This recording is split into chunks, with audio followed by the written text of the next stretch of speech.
Hello दोस्तों, स्वागत है एक और नई वीडियो में। तो इस वीडियो में बात करने वाली एक और नई वैकेंसी के बारे में। लेकिन आपको सबसे पहले बता दूं कि जो वैकेंसी है, नई रिक्वायरमेंट नहीं है। इसमें जो पहले से वैकेंसी यानी कि जहां पर जो जॉब कर रहे हैं उनके लिए वैकेंसी होने वाली है। तो यह जो ऑलरेडी एक सर्विसमैन है उनके लिए वैकेंसी निकाली गई है। तो उसके लिए मैं आपको बताने वाला हूँ इस वैकेंसी के बारे में कि ये कहाँ पर निकाली गई है। तो यहाँ पर साउथ रीजन में जो रेलवे का यहाँ पर डिपार्टमेंट है इसके अंदर निकाली गई है, जो कि छत्तीसगढ़ बिलासपुर के अंदर आता है। जिसमें दक्षिण पूर्व मध्य रेलवे के अंदर यहाँ पर वैकेंसी निकाली गई है। बात करें वैकेंसी के जो फॉर्म कब से स्टार्ट होंगे, तो यहाँ पर 22 जुलाई से यहाँ से फॉर्म स्टार्ट हो जाएंगे, यानी कि हो चुके हैं। और इसकी जो लास्ट डेट है इसकी यहाँ पर 21 अगस्त होने वाली है। बात करें इसकी डिटेल की तो देख लेते हैं। रेलवे भर्ती सेल SER और बिलासपुर नीचे दी गई रिक्तियों के अनुसार GDE कोटा के तहत निम्नलिखित पदों ALP तकनीशियन और जूनियर इंजीनियर को भरने के लिए दक्षिण मध्य रेलवे की नियमित प्लस और पात्र कर्मचारी, जिसमें आपको RPF और RPSF को छोड़कर से ऑनलाइन आमंत्रित किए गए हैं। तो यहाँ पर आपको 3 प्रकार की वैकेंसी देखने को मिलने वाली है, जिसमें ALP की वैकेंसी रहती है, टेक्नीशियन की रहती है और जूनियर इंजीनियर की वैकेंसी रहती है। तो यहाँ पर जो पहले बता दूँ कि GDE के जो ऑनलाइन आपको फॉर्म भरने वाले हैं, इसमें जो पहले से GDE कोटा के अंदर जो पहले से यहाँ पर वर्क कर रहे होते हैं या सर्विसमैन होते हैं, उनके लिए वैकेंसी निकाली है। इसमें कितनी सारी पोस्ट देखने को मिलने वाली हैं, तो आपको 20 से ज़्यादा पोस्ट देखने को मिलने वाली है। और किस तरह से आप अप्लाई कर सकते हो और वह सारी डिटेल बताने वाली इस वीडियो में। तो वीडियो में लास्ट तक बने रहा और चैनल पर पहली बार है तो सब्सक्राइब भी कर लेना। और आपको फॉर्म और लिंक भी दिखा दूंगा कहाँ से आपको किस तरह से अप्लाई करना है, इसमें क्या क्या चीज़ें होने वाली हैं। तो सबसे पहले देख लेते हैं, यहाँ पर रिक्त पदों की बात कर लेते हैं। इसमें सहायक लोको पायलट की वैकेंसी रहेगी, जो कि इस पर देख सकते हैं आपको वेतन रहे जो 7वां CPC का वेतन देखने को मिलने वाला है। UR की बात करें तो 414 पोस्ट रहेंगी इसमें UR की। अनुसूचित जाति की बात करें यानी कि SC की कोटा की 123, ST की यहाँ पर शेड्यूल ट्राइब की 62 और OBC यानी कि अन्य पिछड़ा वर्ग की 221 देखने को मिलेगी। यानी कि कुल मिलाकर 820 जो पोस्टें हैं, जो कि A1 कैटेगरी के अंदर रखी गई है लोको पायलट की। इसमें आपको क्या क्या आवश्यकता यानी कि योग्यता मांगी गई, तो आप देख सकते हैं मैट्रिक पास प्लस नेसेस ट्रेड एक्ट अप्रेंटिस में ITI और ITI के बदले mechanical, electrical, electronics, automobile engineering से डिप्लोमा आपके पास होना चाहिए। तो आपको यहाँ पर देख सकते हैं अप्रेंटिस की जो वैकेंसी, इसमें आपको आपके पास IIT होनी चाहिए, मैकेनिकल होनी चाहिए या इलेक्ट्रिक या इलेक्ट्रिकल या ऑटोमोबाइल इंजीनियरिंग की आपके पास डिप्लोमा होना चाहिए। तो आप इसके लिए अप्लाई कर सकते हैं। नीचे आते हैं टेक्नीशियन थर्ड की। इसमें AC की आपकी रहेगी, जिसमें आप देख सकते हैं कोड नंबर 2 दिया है। इसमें जो वैकेंसी है यहाँ पर आपको 2 देखने को मिलेगी। एक तो आपको अनरिजर्व से 1 पोस्ट रहेगी और एक रहेगी अन्य पिछड़ा वर्ग की, 2 पोस्ट हैं जिसमें कम पोस्ट देखने को मिलेगी। टेक्नीशियन थर्ड में आपको TL की जो रहेगी, इसमें भी आपको 2 पोस्ट मिलेगी। इसके बाद बात करते हैं टेक्नीशियन थर्ड में TRD की, जिसमें आपको 20 पोस्ट देखने को मिलने वाली है। जिसमें आपको NCVT और SVCT के मान्यता प्राप्त संस्था से electronical wireman, mechanical, HT LT equipment and cable jointing, electric mechanical, ये सारी चीज़ें आपको यहाँ पर मांगी गई है। तो आप इस तरह से अप्लाई कर सकते हैं अगर आपके पास ये क्वालिफिकेशन रहती है। आपको बता दूं कि ये पहले से जो यहाँ पर वर्क कर रहे हैं यहाँ पर रेलवे डिपार्टमेंट के अंदर बिलासपुर के, तो वो ही इसके लिए अप्लाई कर सकते हैं। इसमें नए लोगों के यहाँ पर किसी भी तरह से यहाँ पर आपको वैकेंसी नहीं है। इसके बाद बात करते हैं टेक्नीशियन 1 की, जिसमें आपको सिग्नलिंग की वैकेंसी है। जिसमें आपको यहाँ पर 17 वैकेंसी देखने को मिलने वाली है। अगर आपके पास BSc वगैरह है, फिजिक्स, इलेक्ट्रॉनिक्स, कंप्यूटर या साइंस से, या आपके पास टेक्नोलॉजी इंस्ट्रूमेंट्स के यानी कि आपका कोई भी पास है, इसके अलावा पास करके रखे हुए है कोई भी डिग्री, तो आप इसके लिए अप्लाई कर सकते हैं। टेक्नीशियन में थर्ड रहेगी जो कि सिग्नल की रहेगी। इसमें भी आपको 20 पोस्ट देखने को मिलेगी, आपको क्वालिफिकेशन देखने को मिल जाएगा। बात कर लेते हैं यहाँ पर और भी नीचे आते हैं तो उसमें जो सबसे ज़्यादा पोस्ट हैं उसके बारे में बात कर लेते हैं। तो ये टोटल ओवरऑल जो पोस्ट रहेगी वो 952 होने वाली है, जिसमें आपको देखने को मिल जाएगी। इसमें OBC की 258 रहेगी, जो ST की रहेगी 72, OBC SC की रहेगी 140 और अनरिजर्व से 482 पोस्ट देखने को मिलेगी। इसके अलावा देख सकते हैं आपको यहाँ पर जूनियर इंजीनियरिंग पद की जो वैकेंसी है, इसमें आपको देख सकते हैं जूनियर इंजीनियरिंग इलेक्ट्रिकल, जिसमें आप देख सकते हैं इसका जो यहाँ पर पोस्ट रहेंगी 3 पोस्ट 3 रहेंगी। जूनियर इंजीनियर में इलेक्ट्रॉनिक्स जो कि TRS की रहेगी, उसमें भी 3 रहने वाली है। और TRD की जो जूनियर इंजीनियर है उसमें 9 पोस्ट देखने को मिलने वाली है। इस तरह से आपके पास जो भी अगर मैकेनिकल की, इंजीनियरिंग की, ITI वगैरह या डिग्री जो भी है, तो आप इसके लिए अप्लाई कर सकते हैं। तो आपको यह नोटिफिकेशन देखने को मिल जाएगा। इसमें नोट लिखा हुआ कि विभिन्न पदों के विस्तृत पोस्ट पैरामीटर, जिसमें योग्यता, चिकित्सा मानक और PWD आदि के द्वारा उपर्युक्त पद इस सूचना में अनुबंध किए गए। तो इसमें सारी डिटेल दी गई है। तो आपको नोटिफिकेशन मैं आपको यहाँ पर टेलीग्राम पर अपलोड कर देता हूँ अपने आपकी चैनल पे। यानी कि यहाँ पर जो टेलीग्राम ग्रुप है उस पर अपलोड हो जाएगा, तो आपको वहाँ से इसको डाउनलोड कर लेना और देख लेना। और इसके अलावा आपको वेबसाइट पर भी देखने को मिल जाएगा। तो यहाँ पर आपको वेबसाइट दी गई है indianrailway.gov.in, तो इस पर भी आप इसको डाउनलोड कर सकते हैं। तो यहाँ पर बोला गया कि इंस्ट्रक्शन दिया है जिसमें आपके पास यहाँ पर फिजिकल का आपके पास सर्टिफिकेट वगैरह होना चाहिए, फिटनेस वगैरह का। अगर आप इसमें अगर फेल हो जाते या आपके पास या फेल या अगर आप इसमें पास नहीं हो पाते तो आपको यहाँ पर पर्याप्त नहीं माना जाएगा इस पोस्ट के लिए। तो आपको इस पर ध्यान देना है, जो कि आपको बिलासपुर RRC के अंदर देखने को मिलने वाला है। महत्वपूर्ण जो चीज़ें लिखी हैं इसमें देख सकते हैं, आपको 2.1 यहाँ पॉइंट दिया है। उम्मीदवार को 1 जुलाई 2023 को दक्षिण मध्य रेलवे का नियमित कर्मचारी यानी कि भर्ती ग्रेड में आपको न्यूनतम 2 साल की सेवा पूरी करना एवं परिवीक्षा अवधि का सफलतापूर्वक पूरा होना चाहिए आपको, ठीक है। तो आपकी यहाँ पर जो ड्यूटी आपने अगर 2 साल की कर ली है तो ही आप अप्लाई कर सकती हैं। अगर आपने नए नए हैं, अभी आपको 2 साल नहीं हुए हैं, तो हो सकता है कि आपको यहाँ पर रिजेक्ट कर दिया जाए, तो इसको आपको ध्यानपूर्वक पढ़ लेना है। इसके अलावा लिखा हुआ कि पूर्ण प्रक्रिया के दौरान SERA ठीक है SER से इस्तीफा देने अथवा अन्य रेलवे से स्थानांतरित होने वाले उम्मीदवार को पैनल नियुक्ति के लिए विचार नहीं किया जाएगा। यहाँ पर लिखा हुआ है कि SER इसमें जो इस्तीफा वगैरह जो देते हैं, इसके अलावा नियुक्ति पत्र पर कोई विचार नहीं किया जाए, इसमें कुछ लिखा है। तो आपको इसको इंस्ट्रक्शन को ध्यानपूर्वक पढ़ लेना है। मत कर लें एज की, इसमें लिखा हुआ है अधिकतम आयु सीमा में OBC वर्ग के उम्मीदवारों को 45 वर्ष, SC/ST वर्ग के अभ्यर्थी को 47 वर्ष और SC/ST वर्ग के अभ्यर्थी को 47 वर्ग की छूट देने वाले हैं, ठीक है।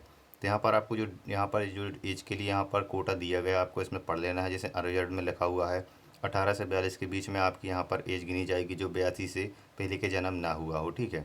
इसके अलावा OBC का भी लिखा हुआ है जो 1979 से पहले के जन्म ना हुआ हो। इसके अलावा SC/ST वालों का 1977 से पहले का जन्म ना हुआ हो। यानी कि यहाँ पर जो OBC वालों को है यहाँ पर 45 वर्ष, SC/ST के अभ्यर्थी को 47 वर्ष की छूट देने वाले हैं। जिस हिसाब से आपको अपनी एज को निकाल लेना, उसके हिसाब से आपको फॉर्म के लिए अप्लाई करना है। जो आपकी जो एज यहाँ पर 1/1/2004 के हिसाब से यहाँ पर आपकी जो काउंट की जाएगी, तो आपको इस चीज़ का भी ध्यान देना है। आगे नीचे बढ़ते तो और भी चीज़ें को देख लेते हैं जल्दी जल्दी से। यहाँ पर देख सकते हैं यहाँ पर और भी चीज़ें दी गई हैं। यहाँ पर भर्ती प्रक्रिया के बारे में थोड़ा डिटेल में दिया गया, जिसमें बोला गया अगर आप ALP या टेक्नीशियन के लिए अप्लाई करते हैं तो आपको लिखा हुआ है कि RRC की अधिकतम वेबसाइट पर दिए गए लिंक के माध्यम से उम्मीदवार द्वारा केवल ऑनलाइन आवेदन, जिसमें अधिसूचित पद LLP ALP और टेक्नीशियन के लिए आपको सामान्य जिसमें प्रस्तुत किया जाना है। पूरी भर्ती प्रक्रिया में आपको CBT यानी कंप्यूटर बेस्ड जो एग्जाम रहता है और एप्टीट्यूड टेस्ट रहता है। इसके अलावा आपका जो डॉक्यूमेंट वेरिफिकेशन होंगे, इस हिसाब से आपका यहाँ पर सिलेक्शन लिया जाएगा। इसमें भाग्य के अंदर आपको 90 मिनट का आपको यहाँ पर एग्ज़ाम होने वाला है। इसमें आपको 100 प्रश्न देखने को मिलेंगे, ठीक है। इसके अलावा कोई स्क्राइब वगैरह है तो उसको 120 मिनट का जो टाइम मिलेगा एग्ज़ाम देने के लिए। तो आप इस हिसाब से भी अपने एग्ज़ाम के लिए तैयारी कर सकते हैं। इसमें क्या क्या चीज़ें आएंगी जो कि आपको बता दूं कि गणित आएगी, इसके अलावा सामान्य बुद्धि और तर्क शक्ति आएगी, इसके अलावा बुनियादी विज्ञान और इंजीनियरिंग वगैरह से रिलेटेड जो भी जानकारी रहती है आपको रहेगी। तो आपका ऑनलाइन एग्ज़ाम होने वाला है, इसमें आपको इन चीज़ों को पढ़ लेना है, जिसमें आपको साइंस भी रहनी चाहिए। इसके अलावा इंजीनियरिंग का थोड़ा बहुत नॉलेज आपने जो डिग्री की है उससे रिलेटेड क्वेश्चन और आपके मैथ से रिलेटेड क्वेश्चन होने वाले हैं। भाग बी में आपका जो रहेगा यानी कि दूसरा पार्ट रहेगा, जिसमें आपको 60 मिनट का जो रहेगा आपका टाइम मिलने वाला है। इसमें आपको यहाँ पर देख सकते हैं आप प्रश्नों की संख्या इसमें जो रहेगी 75 रहेगी। इसके अंदर भी आपको बहुत सारी चीज़ें आपके पास होनी चाहिए। तो यहाँ पर लिखा हुआ है कंप्यूटर आधारित एप्टीट्यूड्स केवल उन विद्यार्थियों को चुना जाएगा जिन्होंने ALP का यहाँ पर जो विकल्प चूज़ किया है उनके लिए यहाँ पर लागू होगा, ठीक है। उम्मीदवार को अर्हता प्राप्त करने के लिए प्रत्येक टेस्ट बैटरी में न्यूनतम 72 अंक प्राप्त करने की आवश्यकता होगी। तो आपको यहाँ पर 42 नंबर आपको यहाँ पर पास होने के लिए आपको 42 नंबर की ज़रूरत पड़ेगी। तो आपको इसको अगर आप ALP के लिए क्वालिफाई करते हैं तो आपको यहाँ पर सिलेक्शन माना जाए। इसी के साथ बात करते हुए आगे में जूनियर इंजीनियरिंग पद की जो रहेगी उसका भी जो एग्ज़ाम रहेगा 120 मिनट का होने वाला है, 150 क्वेश्चन होने वाले हैं। तो आपको इस तरह से आपको यहाँ पर इसको भी पास करना पड़ेगा अगर आपने जूनियर इंजीनियरिंग के लिए आपने अप्लाई किया है। क्वेश्चन जो सिलेबस दिया है आपको यहाँ पर दिया गया है, आपको सामान्य जागरूकता, भौतिक और रसायन विज्ञान से रिलेटेड क्वेश्चन रहेंगे, आपकी तकनीकी क्षमता और पर्यावरण से रिलेटेड प्रदूषण से रिलेटेड आपका क्वेश्चन बनने वाला है। तो आपको इस तरह से आपको अगर अप्लाई करते हैं तो आपको इसमें अप्लाई के लिए करना पड़ेगा। इसमें लिखा हुआ है कि विषय और स्टेज 1 और स्टेज 2 में यहाँ पर 2 स्टेज दिए गए हैं, दोनों दूसरे भाग में। तो यहाँ पर इस हिसाब से आप देख सकते हैं सामान्य जागरूकता, भौतिक और रसायन विज्ञान, कंप्यूटर और इसका नॉलेज होना चाहिए और आपको इन्वायरमेंट के बारे में यानी कि पर्यावरण के बारे में पता होना चाहिए। और टेक्निकल अगर फील्ड है तो आपको इसमें 100 नंबर के लिए टेक्निकल प्रश्न की संख्या होने वाली। तो इसके लिए आपको जितने प्रश्न रहेगा हर एक क्वेश्चन एक एक नंबर के लिए होने वाला है और आपका 120 मिनट का क्वेश्चन रहेगा, तो आपको इसके लिए अप्लाई करना पड़ेगा।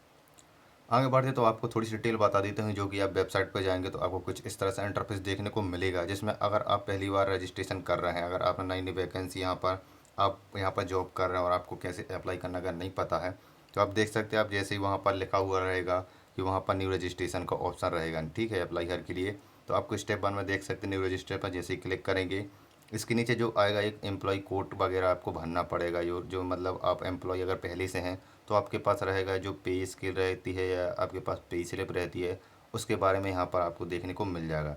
तो आपको यहाँ पर जो डेमो दिया गया है तो आपको इस तरह से आपको अपना भरना है, जिसमें आपको एम्प्लॉय कोड भरना पड़ेगा जो कि 11 अंकों का लगभग रहने वाला है, ठीक है।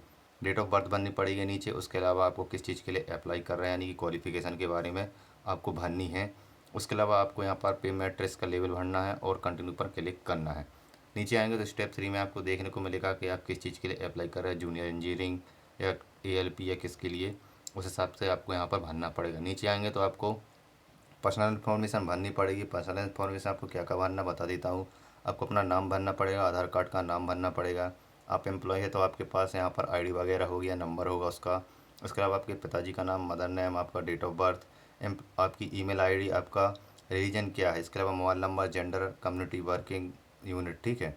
इसके अलावा रेलवे एम्प्लॉय हैं तो आप यहाँ पर यस करना पड़ेगा, नहीं है तो आप अप्लाई भी नहीं कर पाएंगे, ठीक है। तो आपके पास सबसे पहले तो आपके पास पे स्लिप होनी चाहिए जिससे आप उसके लिए अप्लाई कर सकें। एजुकेशन डिग्री आपने क्या की थी उसके बारे में, लैंग्वेज कौन सी है और एग्ज़ाम सिटी आप कहाँ चाहते हो, उसके बाद सबमिट को कर देना है। सबमिट करने के बाद आपके पास एक ID आएगी जो कि आपको ईमेल के माध्यम से मिलेगी और आपका वो ईमेल वर्किंग करना चाहिए, ठीक है। तो आपके पास जीमेल की जो ID रहेगी उस पर आपको मेल आएगा, उस पर आपको ID और पासवर्ड वगैरह आएगा जो भी, तो आपको यहाँ पर रजिस्ट्रेशन पर क्लिक करना पड़ेगा, ठीक है। आपकी जहाँ रजिस्ट्रेशन ID मिल जाएगी, पासवर्ड मिल जाएंगी, लॉगिन करेंगे।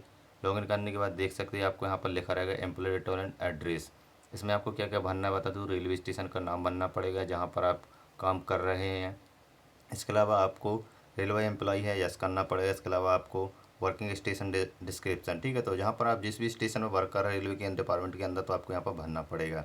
इसके अलावा डेजिनेशन और कंट्रोलिंग ऑफिस, ठीक है, कंट्रोलिंग ऑफिसर वगैरह का नाम भरना पड़ेगा किसके अंदर में आप काम कर रहे हैं रेलवे की, ठीक है। नीचे आएंगे आपको एड्रेस वगैरह भरना पड़ेगा आपका, जो कि आपका एड्रेस घर का रहता है या परमानेंट जो भी रहता है तो आपको यहाँ पर भरना पड़ेगा।